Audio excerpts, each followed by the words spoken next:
Chapter 36. The Impending Conflict. From the very beginning of the great controversy in heaven, it has been Satan's purpose to overthrow the law of God. It was to accomplish this that he entered upon his rebellion against the Creator, and though he was cast out of heaven, he has continued the same warfare upon the earth. To deceive men, and thus lead them to transgress God's law, is the object which he has steadfastly pursued.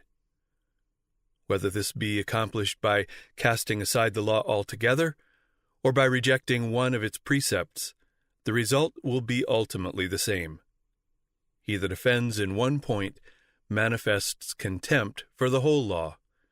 His influence and example are on the side of transgression, and he becomes guilty of all. James 2, verse 10.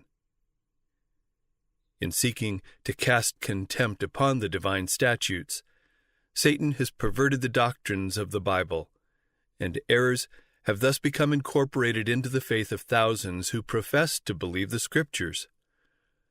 The last great conflict between truth and error is but the final struggle of the long-standing controversy concerning the law of God.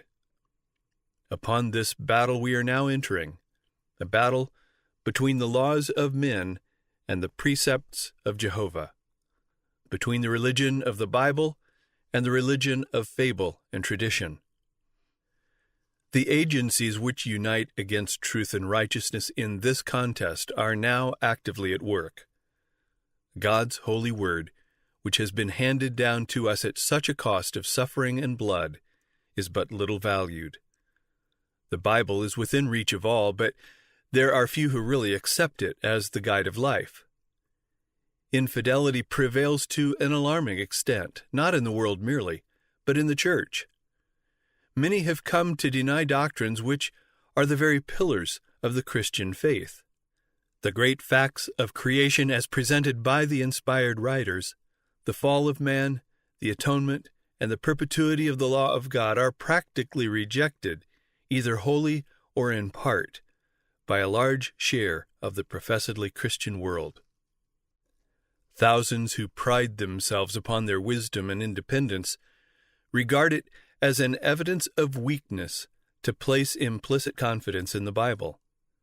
They think it a proof of superior talent and learning to cavil at the Scriptures and to spiritualize and explain away their most important truths.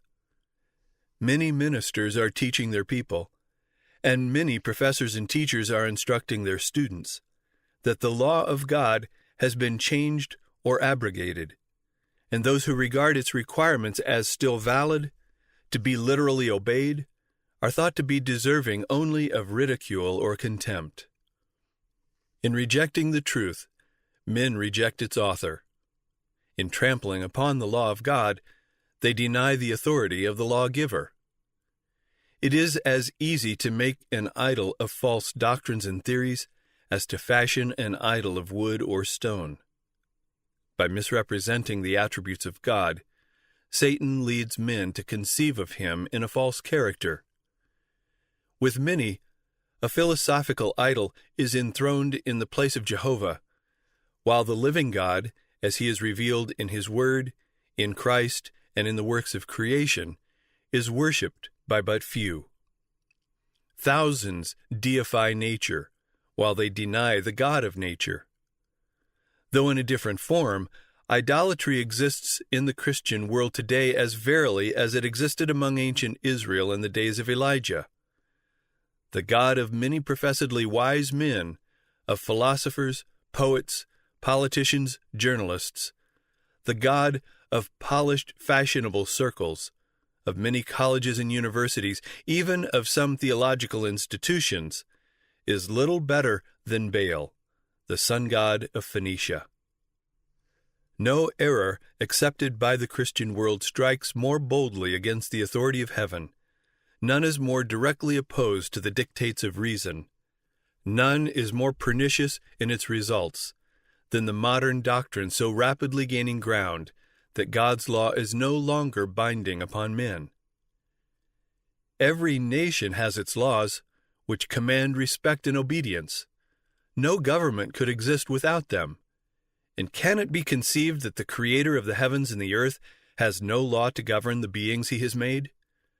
Suppose that prominent ministers were publicly to teach that the statutes which govern their land and protect the rights of its citizens were not obligatory, that they restricted the liberties of the people and therefore ought not to be obeyed. How long would such men be tolerated in the pulpit? But is it a graver offense to disregard the laws of states and nations than to trample upon those divine precepts which are the foundation of all government? It would be far more consistent for nations to abolish their statutes and permit the people to do as they please than for the ruler of the universe to annul his law and leave the world without a standard to condemn the guilty or justify the obedient. Would we know the result of making void the law of God? The experiment has been tried. Terrible were the scenes enacted in France when atheism became the controlling power. It was then demonstrated to the world that to throw off the restraints which God has imposed is to accept the rule of the cruelest of tyrants. When the standard of righteousness is set aside, the way is open for the prince of evil to establish his power in the earth. Wherever the divine precepts are rejected, sin ceases to appear sinful, or righteousness desirable. Those who refuse to submit to the government of God are wholly unfitted to govern themselves. Through their pernicious teachings, the spirit of insubordination is implanted in the hearts of children and youth, who are naturally impatient of control, and a lawless, licentious state of society results. While scoffing at the credulity of those who obey the requirements of God, the multitudes eagerly accept the delusions of Satan. They give the rein to lust and practice the sins of which have called down judgments upon the heathen. Those who teach the people to regard lightly the commandments of God sow disobedience to reap disobedience. Let the restraint imposed by the divine law be wholly cast aside, and human laws would soon be disregarded. Because God forbids dishonest practices, coveting, lying, and defrauding, men are ready to trample upon his statutes as a hindrance to their worldly prosperity.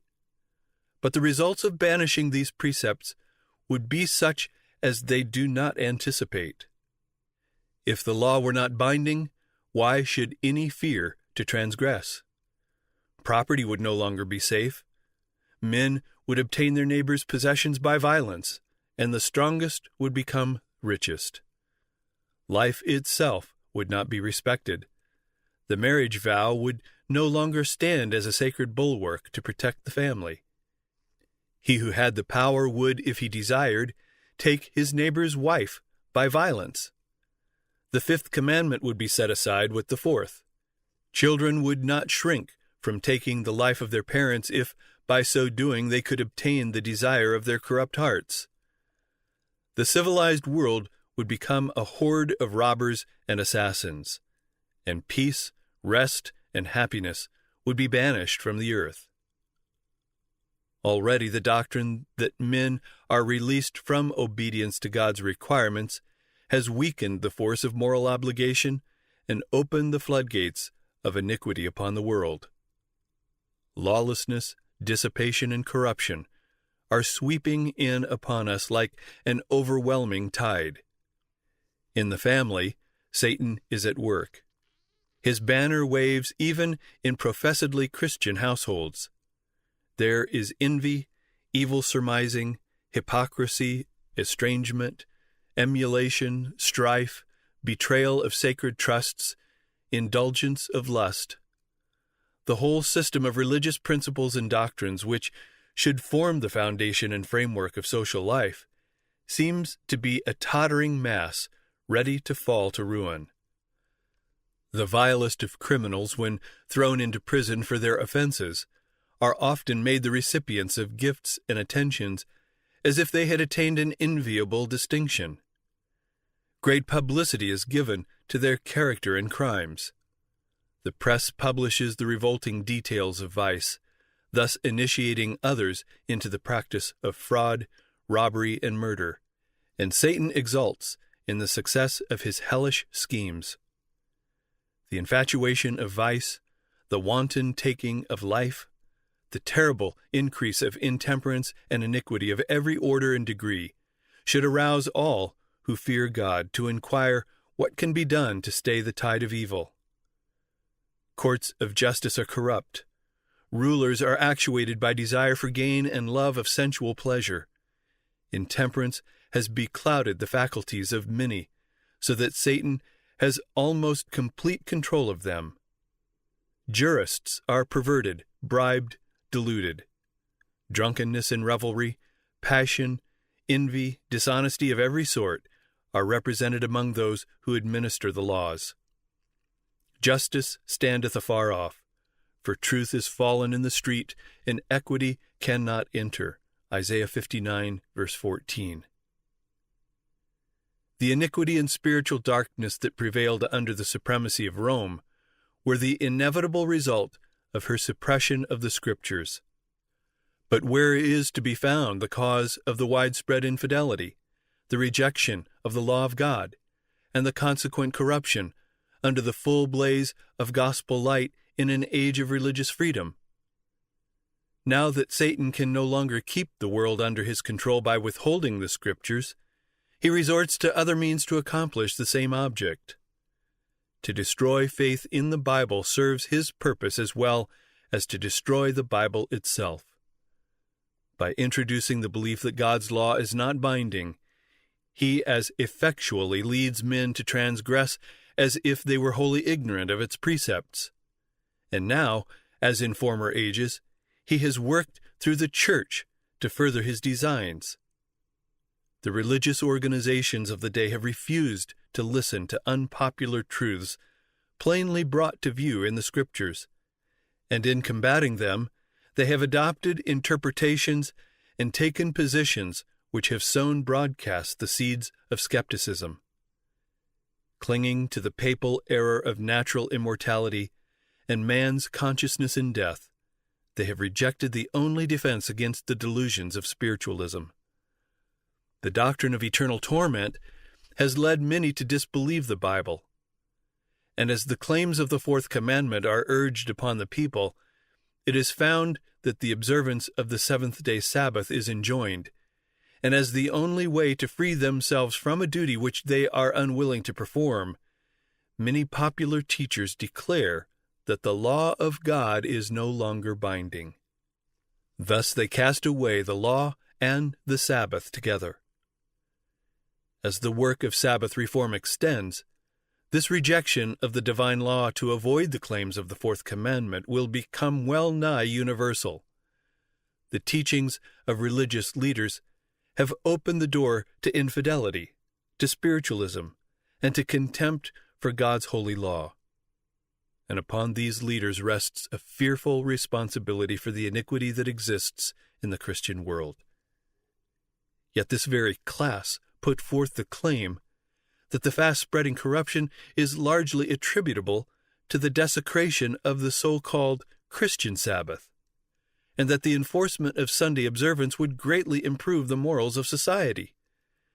This claim is especially urged in America, where the doctrine of the true Sabbath has been most widely preached.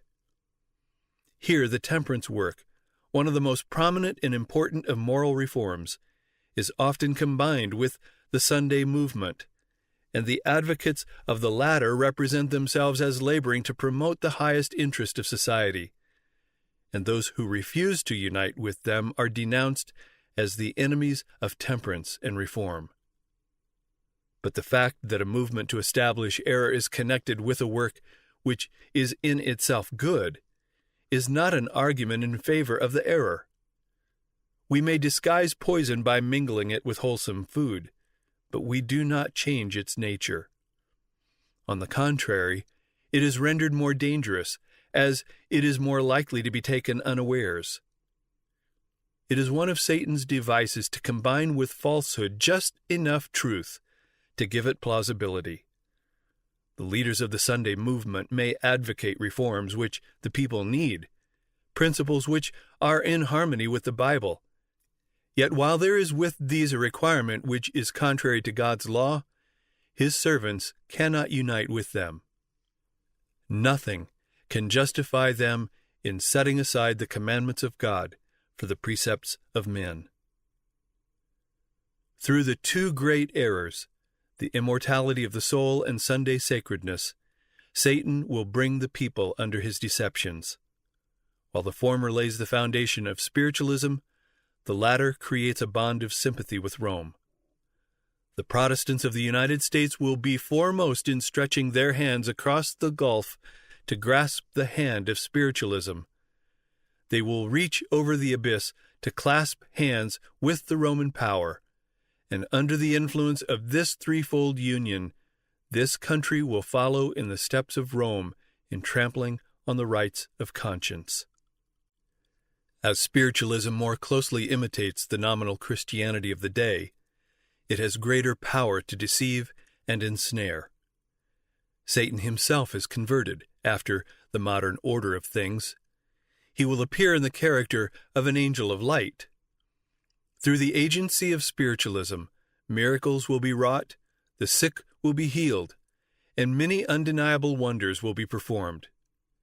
And as the spirits will profess faith in the Bible and manifest respect for the institutions of the Church, their work will be accepted as a manifestation of divine power.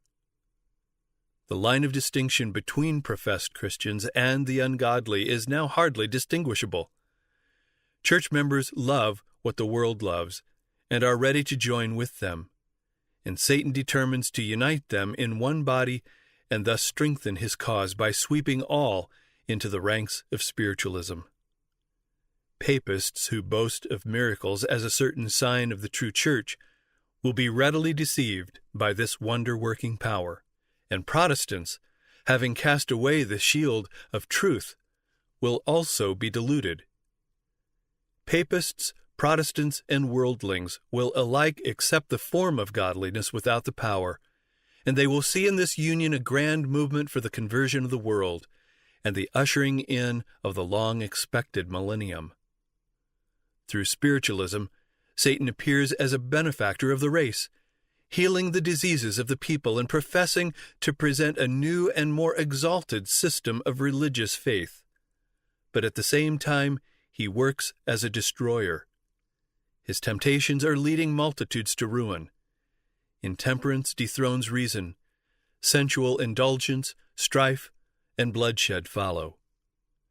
Satan delights in war, for it excites the worst passions of the soul and then sweeps into eternity its victims steeped in vice and blood. It is his object to incite the nations to war against one another, for he can thus divert the minds of the people from the work of preparation to stand in the day of God. Satan works through the elements also to garner his harvest of unprepared souls. He has studied the secrets of the laboratories of nature, and he uses all his power to control the elements as far as God allows. When he was suffered to afflict Job, how quickly flocks and herds, servants, houses, children were swept away, one trouble succeeding another, as in a moment. It is God that shields his creatures and hedges them in from the power of the destroyer. But the Christian world have shown contempt for the law of Jehovah, and the Lord will do just what he has declared that he would. He will withdraw his blessings from the earth and remove his protecting care from those who are rebelling against his law and teaching and forcing others to do the same. Satan has control of all whom God does not especially guard. He will favor and prosper some in order to further his own designs, and he will bring trouble upon others and lead men to believe that it is God who is afflicting them. While appearing to the children of men as a great physician who can heal all their maladies, he will bring disease and disaster until populous cities are reduced to ruin and desolation.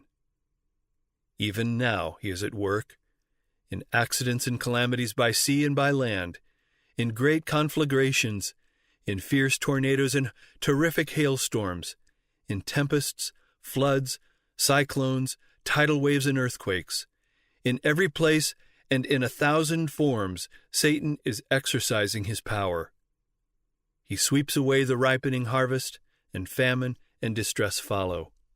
He imparts to the air a deadly taint, and thousands perish by the pestilence. These visitations are to become more and more frequent and disastrous. Destruction will be upon both man and beast. The earth mourneth and fadeth away. The haughty people do languish. The earth also is defiled under the inhabitants thereof, because they have transgressed the laws, changed the ordinance, broken the everlasting covenant. Isaiah 24, verses 4 and 5. And then the great deceiver will persuade men that those who serve God are causing these evils. The class that have provoked the displeasure of heaven will charge all their troubles upon those whose obedience to God's commandments is a perpetual reproof to transgressors. It will be declared that men are offending God by the violation of the Sunday Sabbath, that this sin has brought calamities which will not cease until Sunday observance shall be strictly enforced, and that those who present the claims of the fourth commandment, thus destroying reverence for Sunday, are troublers of the people, preventing their restoration to divine favor and temporal prosperity. Thus the accusation urged of old against the servant of God will be repeated, and upon grounds equally well established. And it came to pass, when Ahab saw Elijah, that Ahab said unto him, Art thou he that troubleth Israel? And he answered, I have not troubled Israel, but thou, and thy father's house, in that you have forsaken the commandments of the Lord, and thou hast followed Balaam.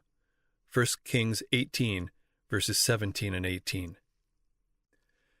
As the wrath of the people shall be excited by false charges, they will pursue a course toward God's ambassadors, very similar to that which apostate Israel pursued toward Elijah. The miracle-working power manifested through spiritualism will exert its influence against those who choose to obey God rather than men. Communications from the spirits will declare that God has sent them to convince the rejectors of Sunday of their error, affirming that the laws of the land should be obeyed as the law of God. They will lament the great wickedness in the world and second the testimony of religious teachers that the degraded state of morals is caused by the desecration of Sunday. Great will be the indignation excited against all who refuse to accept their testimony. Satan's policy in this final conflict with God's people is the same that he employed in the opening of the great controversy in heaven. He professed to be seeking to promote the stability of the divine government, while secretly bending every effort to secure its overthrow. And the very work which he was thus endeavoring to accomplish, he charged upon the loyal angels. The same policy of deception has marked the history of the Roman Church. It has professed to act as the vicegerent of heaven, while seeking to exalt itself above God and to change his law. Under the rule of Rome, those who suffered death for their fidelity to the gospel were denounced as evildoers. They were declared to be in league with Satan, and every possible means was employed to cover them with reproach, to cause them to appear in the eyes of the people and even to themselves as the vilest of criminals. So it will be now. While Satan seeks to destroy those who honor God's law, he will cause them to be accused as lawbreakers, as men who are dishonoring God and bringing judgments upon the world. God never forces the will or the conscience, but Satan's constant resort to gain control of those whom he cannot otherwise seduce is compulsion by cruelty. Through fear or force, he endeavors to rule the conscience and to secure homage to himself. To accomplish this, He works through both religious and secular authorities, moving them to the enforcement of human laws in defiance of the law of God. Those who honor the Bible Sabbath will be denounced as enemies of law and order, as breaking down the moral restraints of society, causing anarchy and corruption, and calling down the judgments of God upon the earth. Their conscientious scruples will be pronounced obstinacy, stubbornness, and contempt of authority. They will be accused of disaffection toward the government. Ministers who deny the obligation of the divine law will present from the pulpit the duty of yielding obedience to the civil authorities as ordained of God. In legislative halls and courts of justice, commandment keepers will be misrepresented and condemned. A false coloring will be given to their words. The worst construction will be put upon their motives. As the Protestant churches reject the clear scriptural arguments in defense of God's law, they will long to silence those whose faith they cannot overthrow by the Bible. Though they blind their own eyes to the fact, they are now adopting a course which will lead to the persecution of those who conscientiously refuse to do what the rest of the Christian world are doing, and acknowledge the claims of the papal Sabbath. The dignitaries of church and state will unite to bribe, persuade, or compel all classes to honor the Sunday. The lack of divine authority will be supplied by oppressive enactments. Political corruption is destroying love of justice and regard for truth, and even in free America, rulers and legislators, in order to secure public favor, will yield to the popular demand for a law enforcing Sunday observance. Liberty of conscience, which has cost so great a sacrifice, will no longer be respected. In the soon coming conflict, we shall see exemplified the prophet's words, "The dragon was wroth with the woman, and went to make war with the remnant of her seed, which keep the commandments of God, and have the testimony of Jesus Christ." Revelation 12, verse 17.